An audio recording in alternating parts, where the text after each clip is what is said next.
Allez, bienvenue à cette deuxième partie, de partie action donc. Comme d'habitude, n'hésitez pas à liker la vidéo, à la partager sur les réseaux sociaux, etc. Si ça peut aider plus de gens, tant mieux. À me dire ce que vous en pensez dans les commentaires ou à me proposer des titres éventuellement que je puisse rajouter la semaine prochaine. Et dans cette vidéo, on va parler des différentes actions. Et hop, j'ai le tableau ici pour celles et ceux qui vont regarder, mais il n'y a pas tout. J'ai un petit post-it ici avec pas mal d'actions également que j'aimerais suivre à la fin de la vidéo.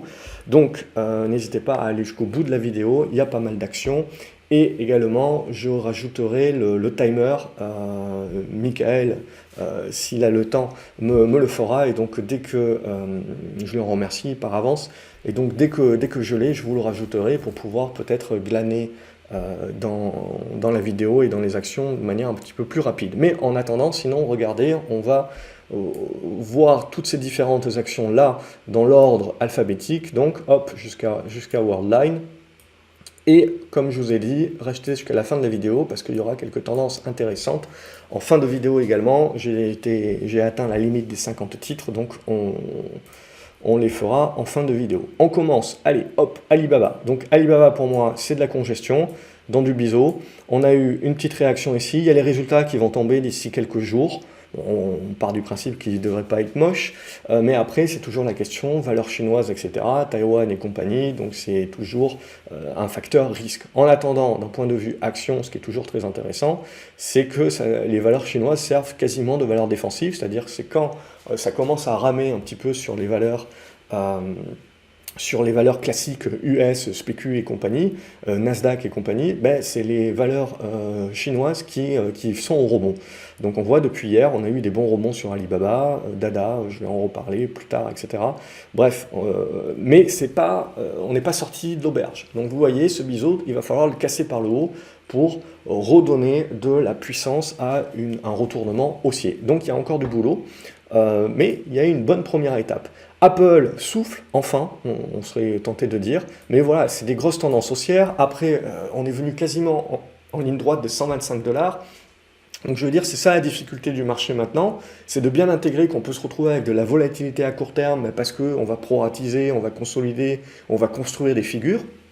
Donc éventuellement un ventre mou où on va zigzaguer le temps de construire ces figures, mais absolument pas retourner la tendance à la baisse. La seule problématique, c'est comme on est monté très haut, on peut avoir de la volatilité, mais voilà, c'est toute la difficulté maintenant, je dirais, dans le marché dans lequel on rentre, c'est qu'il va y avoir pas mal d'actions qui sont en rattrapage, plutôt des plus petites caps, etc.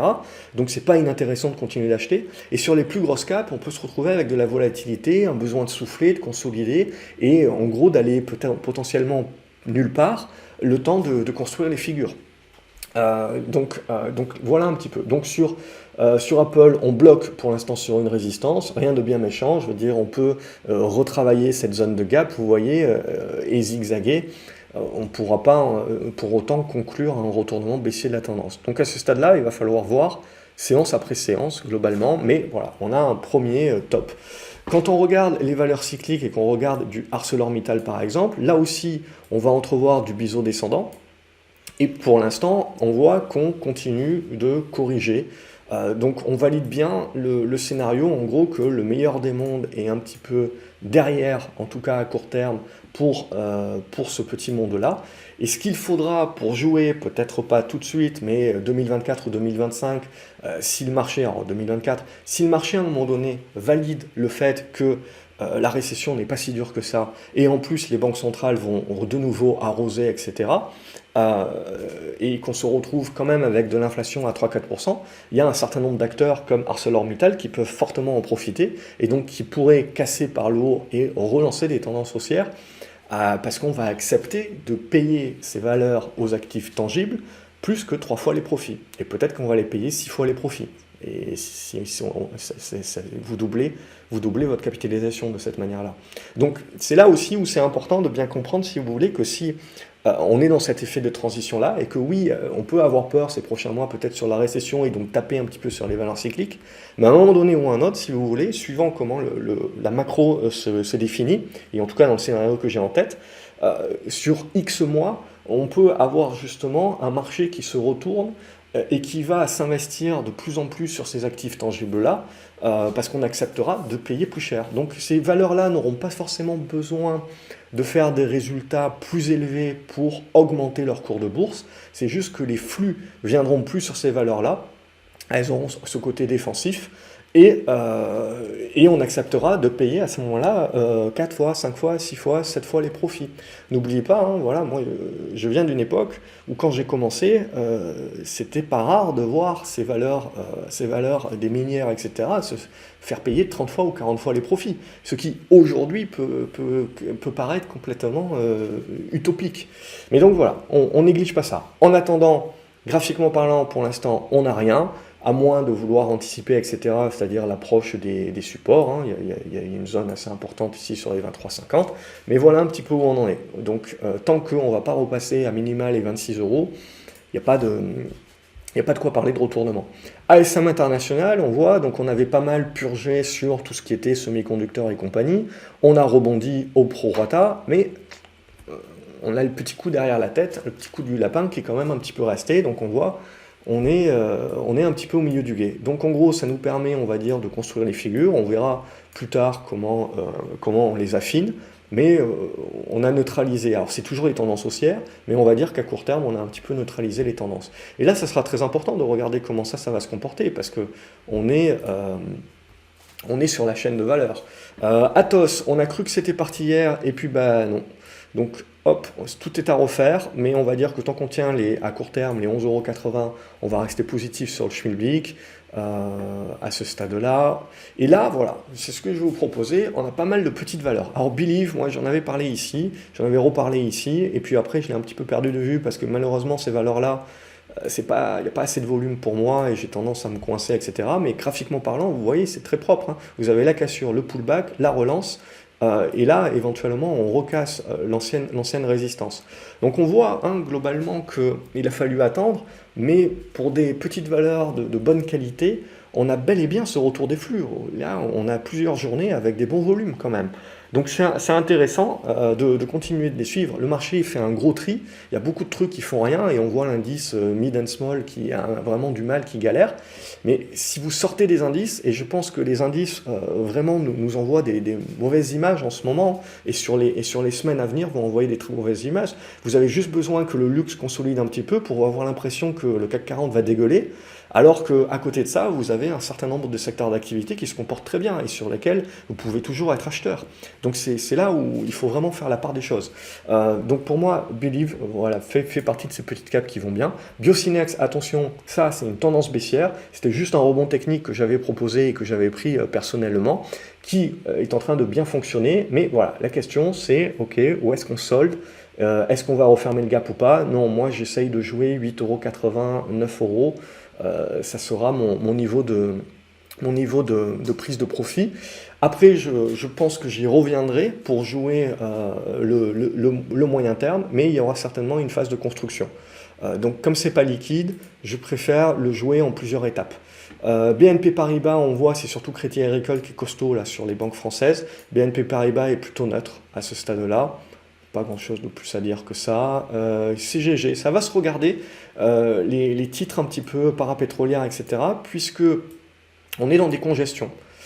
Alors pour l'instant, on n'arrive pas à casser par le haut. Si on arrive à casser par le haut, il restera encore du boulot. Hein. Il y a des horizontales à casser avant de parler de retournement haussier.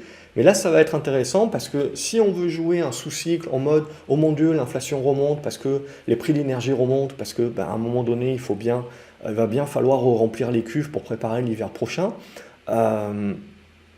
on peut avoir des rebonds alors sur les pétrolières, et là je regarde plus spécifiquement des parapétrolières.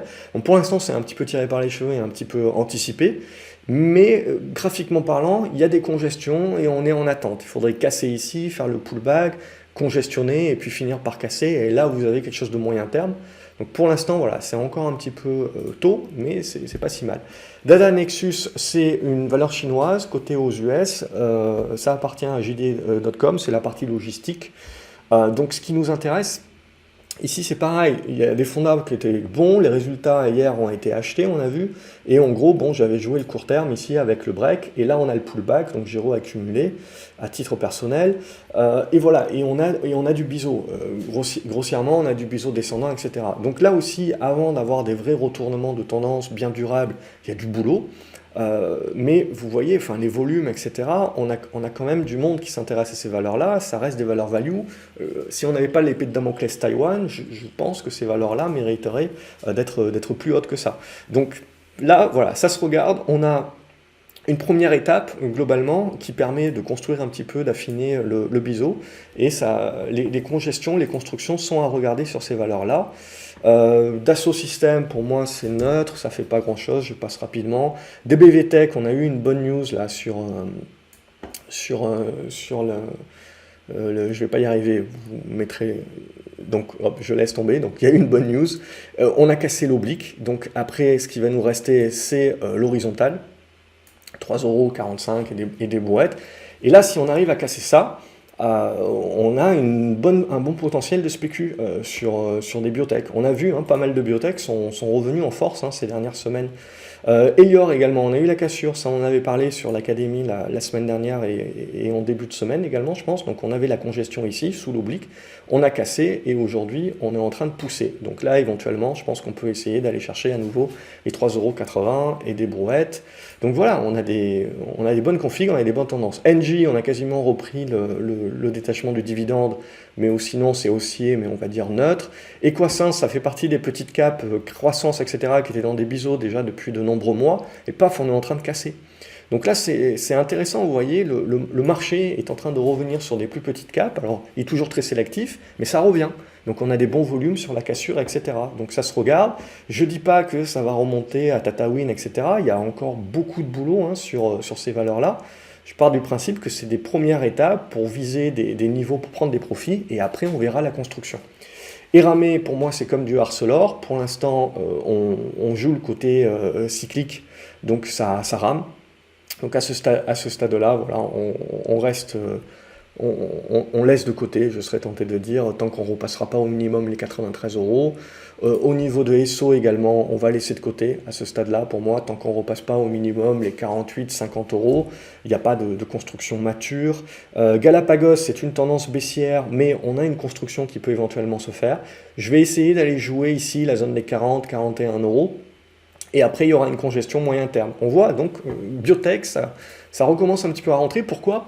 Ben parce qu'on part du principe, surtout les biotech qui ont du cash, hein, on part du principe que comme la hausse des taux est terminée, voire quasiment terminée, ben du coup, on n'a plus besoin de sabrer les valorisations de ces biotech-là sur leurs profits éventuellement futurs, etc. Et puis, donc, c'est surtout celles qui ont encore beaucoup de cash qu'on va publiciter. Genfit également aussi, on a une bonne configuration ici.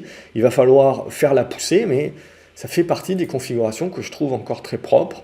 Au niveau de groupe LDLC, c'est une autre petite cape qui est en construction, mais il va falloir casser par le haut, mais on voit que petit à petit, on a construit le socle, donc ça se regarde également. GTT, pour l'instant, c'est toujours dans une congestion, dans un triangle, donc là aussi, il faudra casser par le haut pour aller chercher l'oblique, aux alentours des 104, 105. Donc voilà, l'idée, c'est, on voit, il y a des potentiels de rebond, mais pour l'instant, pas de retournement, hein. Harmony Gold, pour moi, le potentiel a été fait. Donc là, c'est un bon niveau de prise de profit, par exemple. Et du coup, on voit que ça corrige, alors c'est assez volatile, etc. Mais du coup, donc on est passé dans la partie proratisation, donc il va falloir attendre de voir comment ça va construire. Et Hermès, donc là, assez intéressant. Aujourd'hui, Hermès, on ouvre avec un gap, et on va chercher la zone, un plus haut annuel. On va chercher la zone là, des 2025 et des brouettes. Et puis, dès qu'on a fait ça, on n'a pas arrêté de vendre, jusqu'à la fin de séance où on a acheté le fixing, globalement. Alors, il n'y a pas de signal, évidemment, il n'y a pas de signal, mais c'est un premier chandelier, on va dire, tiens, on se pose un petit peu. Après, il faudra casser cet oblique ici, les 1950, globalement, pour essayer d'aller chercher un premier gap, qui est sur cette zone des 1900. Donc évidemment que la tendance haussière demeure, c'est juste qu'on peut s'attendre à un moment donné ou à un autre, en effet, que ça consolide un petit peu. comme pour LVMH, et donc voilà, il faut s'attendre que ça pèse sur le CAC 40. Une autre petite cap avec des forts volumes ici, c'était HiPay Group. Alors pour moi, c'est trop illiquide tous ces trucs-là, mais graphiquement parlant, je veux dire, ça se regarde quand même parce que bah, c'est ce qu'on recherche, hein. Donc là, vous avez des constructions de retournement, vous voyez, ça devient bleu sur graphe au signal, etc. Puis paf, vous finissez par avoir les volumes qui arrivent, le break de l'oblique, et éventuellement donc essayer d'aller chercher l'horizontale, et c'est là où ça va se jouer. C'est-à-dire que moi je pense pas qu'il faut penser que le marché va nécessairement se retourner à la baisse, etc. Là on a pas mal de choses sur des petites capes qui sont en train de se passer, où on voit que ben, si on casse les horizontales, on a des rattrapages plus puissants qui peuvent se faire. Inat Pharma, ça fait partie des biotech également, mais pour l'instant, elle patine, vous voyez, tant que vous restez sous les 3 euros. Donc il faudra vraiment dépasser les 3 euros pour avoir quelque chose, mais ça reste du biseau descendant également, c'est juste que peut-être il n'est pas encore mature. Jacquet Metal, même chose, on a annoncé les résultats, et donc du coup, bah, c'est là où c'est intéressant. Vous voyez, Jacquet Metal, l'année dernière, quand ils ont annoncé des résultats pharaoniques, le titre baissait et tout le monde disait bah, c'est n'importe quoi, pourquoi ça baisse, etc. Les résultats sont exceptionnels. La réponse que j'avais donnée, c'était le marché anticipe. Le marché anticipe que c'est le pain blanc qui a été bouffé et que donc, en gros, on l'a déjà anticipé tous ces bons résultats-là. Ce qu'on anticipe maintenant, c'est que les résultats vont se dégrader.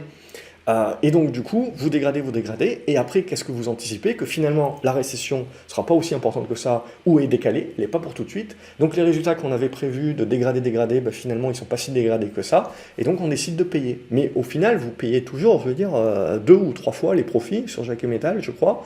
C'est juste une question maintenant de vous dire, ok, très bien, des profits potentiellement ces prochains mois, ces prochaines années ne seront jamais aussi bons que ce qu'ils ont été en 2021, sur l'année 2021 et compagnie. Mais pour autant, ça ne veut pas dire que le titre ne peut pas doubler. Parce qu'à un moment donné, on va décider de dire bah, moi j'accepte de payer 6 fois les profits sur Jacquet Metal, et pas 2. Donc c'est ça aussi où c'est important de prendre en considération ces choses-là. Et donc hier, par exemple, vous voyez, le marché, on a été en mode « Ah, tiens, on vend les résultats sur Jacquet Metal qui sont moins bons que ce qu'ils étaient par le passé », ce qui est normal, évidemment. Mais en gros, le marché, du coup, tout de suite a racheté et reste dans une configuration que si ça break par le haut, vous pouvez quand même avoir le rattrapage. Et donc là, évidemment, les gens se diront, mais attends, mais les résultats, ils étaient moins bons que précédemment, etc. Ils sont en baisse de manière naturelle par rapport à l'année d'avant. Donc, du coup, pourquoi maintenant ça monte alors que l'année dernière, quand le résultat exceptionnel, ça baissait? C'est toujours une question d'anticipation. Et c'est une question de flux, une question de combien on est prêt. Dans un marché pour moi, qui est risqué, qui devient de plus en plus risqué, où on a de l'incertitude, l'inflation va potentiellement rester plus forte que ce que l'on croit, la récession va arriver, mais on ne sait pas dans quelle force. Oui, les cycliques peuvent prendre une trempe, mais également, on peut décider de se réfugier dans des actifs tangibles. Et donc, finalement, ces cycliques-là peuvent avoir un rôle de protection, même si le résultat baisse ou un petit peu plus de mal, c'est les actifs tangibles que l'on décide de payer plus. Donc, le graphique, là, vient vous aider un petit peu à faire le départage de tout ce melting pot. Donc pour moi, Jacquet Metal, on reste dans les clous, reste à savoir est-ce qu'on casse ou pas. Évidemment, si vous recassez par le bas, et a fortiori, là, si vous repassez sous les 16 euros, on validera récession en mode dur, et en gros, il n'y a pas de prisonnier. Lexibook, petit titre également, même chose, qui s'est bien repris. Ici, on a cassé, alors je ne vais pas très bien tracer, mais l'horizontale, qui peut éventuellement servir de support pour éventuellement relancer par la suite. Donc c'est ça qu'on va regarder. Après, c'est tout petit titre, il n'y a pas beaucoup de volume, donc la problématique que je trouve toujours à ces titres, c'est qu'on achète, etc. Et si ça ne se passe pas bien, tout de suite il faut vendre et il n'y a personne dans le carnet d'ordre. Et on se retrouve comme un couillon et il y a des deltas, là où sur une grosse cap on aurait pu vendre et se prendre, je sais pas, 2 ou 3% de moins-value. Là, tout de suite, si vous vendez, vous creusez le carnet et vous êtes à -3, -4, -5. Voilà, c'est le problème de ces petites capes. Évidemment, tout est relatif par rapport à votre taille de portefeuille et votre taille de position. LVMH, même chose que Hermès, on bloque sur la résistance du plus haut. On fait une séance qui n'est pas catastrophique, mais qui annonce quand même qu'on commence à bloquer sur ces valeurs du luxe. Donc à suivre, c'est ça qui sera intéressant. Au niveau de Morel et Prom, on est dans le biseau également, comme tout le monde. Et donc là aussi, il faudra faire une première cassure et ensuite une deuxième cassure avant de parler de retournement haussier. C'est pas fait, on attend. Nacon, comme pas mal de petites valeurs, est allé chercher le niveau que je vous avais donné la semaine dernière, là, autour de la zone des 2,70. J'ai pris une partie des profits. Voilà, bon après, ça peut... On verra ce qu'on trace, mais j'ai gardé une autre partie éventuellement si on veut aller chercher 2,90. Mais sinon, ça devrait consolider et congestionner. Et là, on en saura un petit peu plus d'un point de vue moyen terme. Neoen, c'est une tendance baissière, mais éventuellement, on voit qu'on peut vouloir faire du rebond un petit peu sur les valeurs vertes qui ont été totalement abandonnées depuis une année. Donc éventuellement du rebond, mais ça restera du rebond technique pour moi. C'est-à-dire que je ne pense pas qu'on aura la capacité de monter au-delà des 31-32 euros. Donc plutôt en mode prendre ce qu'il y a à prendre et après on verra qu'est-ce qu'on peut tracer à moyen terme en termes de figure. Orange, ça reste du défensif à ce stade-là, qui consolide à plat, rien de bien méchant. PayPal, pour une fois, je veux dire, j'ai pas joué les résultats et bien m'en a fait. Et donc du coup, j'avais une bonne position là-dessus, j'y croyais bien, etc. Et puis finalement, j'ai lâché graphiquement quand on est commencé à taquiner un petit peu trop les supports. Et puis je suis pas rentré pour jouer les résultats. Donc bien m'en a pris, coup de bol, ça arrive des fois. Donc là, voilà, il n'y a pas grand-chose sur PayPal à dire. Il y a un gros gap, le marché n'a pas fait de rebond du tout. Donc le marché vraiment vend les résultats. Éventuellement, on est en train de venir sur une petite oblique ici qui peut permettre du rebond technique, mais je pense qu'elle a pris un coup, derrière la tête. Donc il faudra peut-être un petit peu de temps pour que ça se rétablisse. Au niveau de Pierre et Vacances, on est là aussi dans de la construction. On est en train de travailler un petit peu le bas de cette oblique ici. Mais voilà, un petit peu tôt pour parler de relance. Il faudra dépasser cette zone des 1,75, 1,80 pour éventuellement accumuler et jouer une relance vers la zone des 2, 2,10. Sinon, si on casse cette oblique-là, on devrait faire une conso un petit peu plus profonde vers la zone des 1,40, 1,5 qui serait une bonne zone d'accu. Ça reste une bonne configuration, hein, très propre, mais on est dans la congestion, on est en attente, une certaine neutralité. Rheinmetall également, une certaine neutralité, donc on voit, on est en train de construire la figure ici de congestion. Alors ça a beau être aussi long terme, et puis fondamentalement, on sait très bien que l'Europe veut déverser des milliards sur l'armement, vous n'êtes pas à l'abri d'avoir une consolidation intermédiaire, de revenir chercher 240, etc. Voilà, on ne sait pas comment la guerre, voilà, on sait il y a des contre-attaques, des machins, on ne sait pas également comment les négos vont être poussés, est-ce que ça va durer encore 1 an, 2 ans, 3 ans, ou est-ce qu'on va pousser des négos?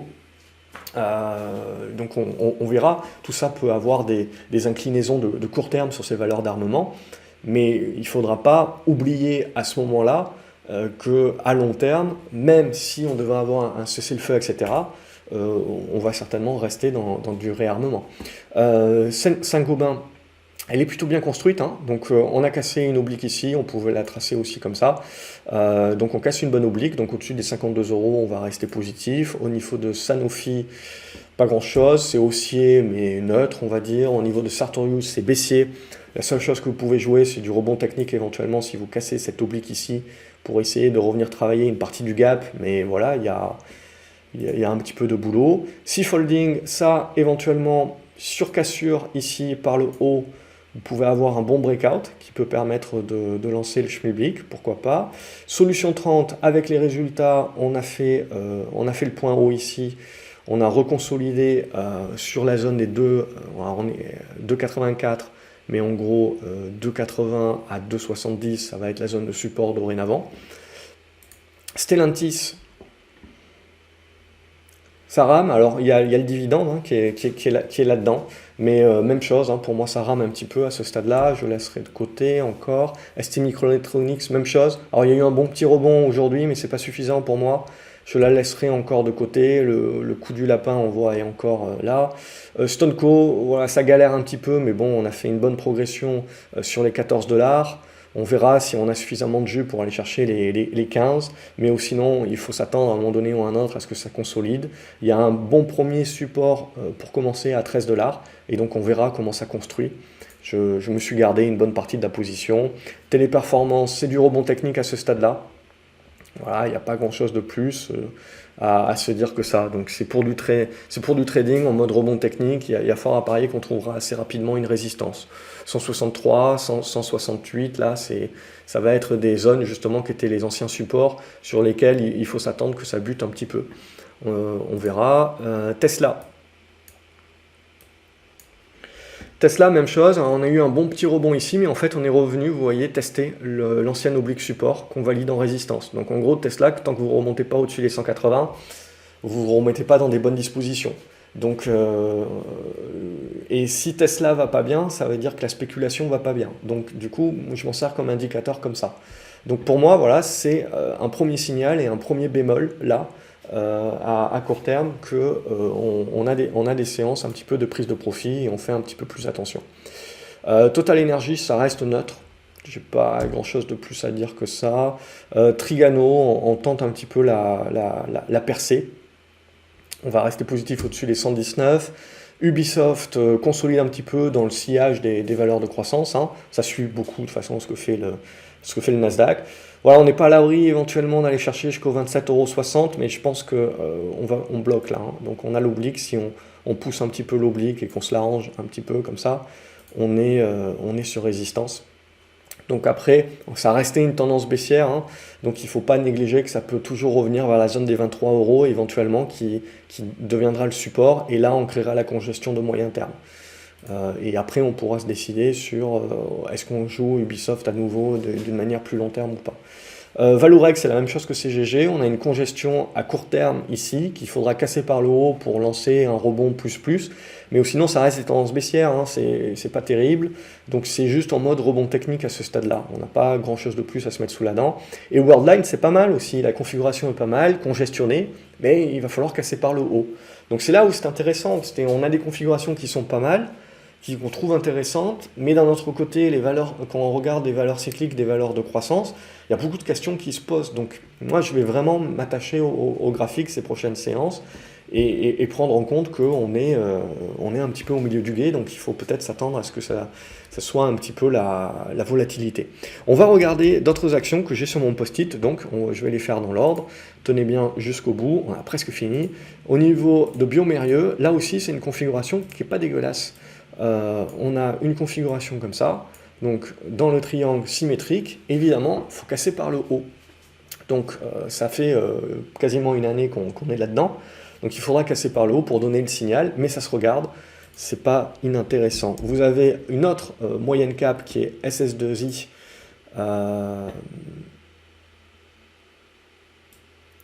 hop, et hop, donc là aussi ça peut permettre de relancer éventuellement sur la cassure des 51 €.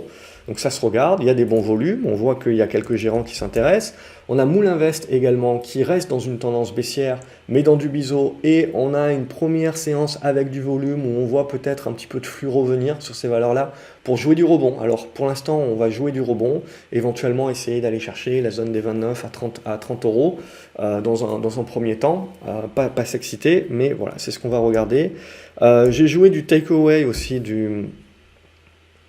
si je la retrouve, Just Eat, ça ira plus vite. Et voilà, bon, il y a eu un bon boost ici, on est venu chercher la résistance, du coup, hop, donc je marque la résistance de cette manière-là, et on a l'oblique ici. On peut tracer de différentes manières, mais peu importe. Donc on a la phase de congestion qui se met ici. Ça casse par le bas, on annule tout, évidemment. Alors moi j'ai déjà pris mes profits, parce que je pars du principe qu'éventuellement on reviendra chercher ici, que je me repositionnerai et que je retenterai. Après ça reste une tendance baissière, l'idée c'est juste que si on arrive à casser la moyenne mobile 50 ici, grosso modo la zone des 17,30, 17,50, vous pouvez avoir du rebond jusqu'à la zone des 18,70. Et là, ça commencera à construire la congestion de moyen terme avant de parler de retournement. Mais voilà, pour l'instant, on est sur la première étape, donc faut pas s'emballer. Et sur les premières étapes, moi je préfère toujours prendre des profits. Greenyard, ça c'est coté sur Bruxelles, même chose, c'est une tendance baissière, indéniablement. Mais à court terme, on a peut-être un petit quelque chose. Donc on a eu une poussée, on a le pullback ici vers la zone des 6,30 €.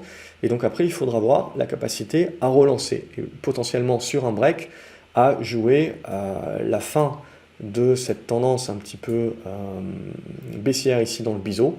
Alors là aussi, ça prendra certainement un petit peu de temps, mais voilà, il y a des configurations qui peuvent être intéressantes. EDP, Renovavace, vous m'excuserez mon accent le portugais, mais EDPR, allez, on va y arriver. Même chose que pour NeoN, on a une tendance qui n'est pas terrible, alors qui est assez neutre en fait, mais en congestion.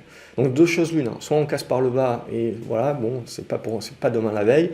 Les marchés en gros s'inquiéteront de la récession et de ces valeurs-là parce qu'elles ont pas mal d'endettement et patati patata. Ou au contraire, on est dans la capacité de voir dans le meilleur des mondes possible et d'essayer de casser par le haut et de relancer un petit peu ce qu'on peut relancer là-dessus. Bon, moi, j'irai pas parce que je trouve que le potentiel est pas énorme, en tout cas à ce stade-là. Donc, je vais laisser faire le marché et le marché me prouver qu'il a envie d'y aller. Mais ça se regarde. En tout cas, on est au bout des configurations, donc ça peut se regarder. En plus spéculatif, vous avez du hard market. Alors ça, c'est vraiment spécul. Donc, on fait attention, mais il y a de la config qui me paraît quand même pas si mal que ça. Donc on avait cet oblique ici, qu'on a cassé, on est en train de faire le pullback, ici. Donc là, si on a la relance, c'est là où la spécu peut partir. Qu'est-ce qu'on peut viser?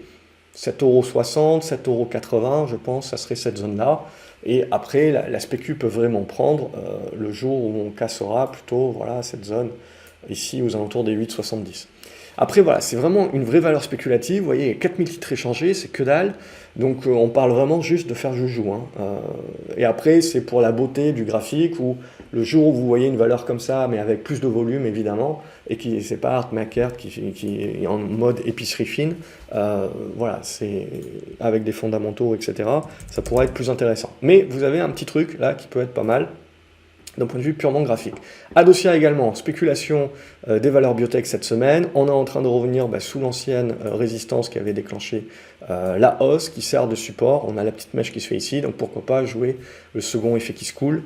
Ça reste de la biotech, ça reste du spéculatif. Voilà, le vrai top départ, hein, c'est quand vous aurez cassé cette oblique ici.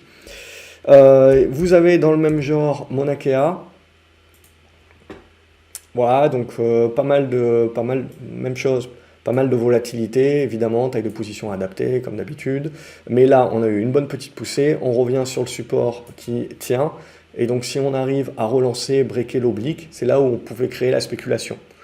Donc même chose là-dessus. Et je pense que je vais m'arrêter là. Allez, on va dire que j'ai fait le tour.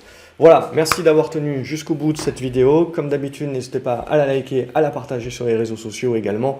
Ça pourra toujours aider peut-être d'autres personnes. Abonnez-vous à la chaîne pour ne pas louper les autres vidéos que je publie.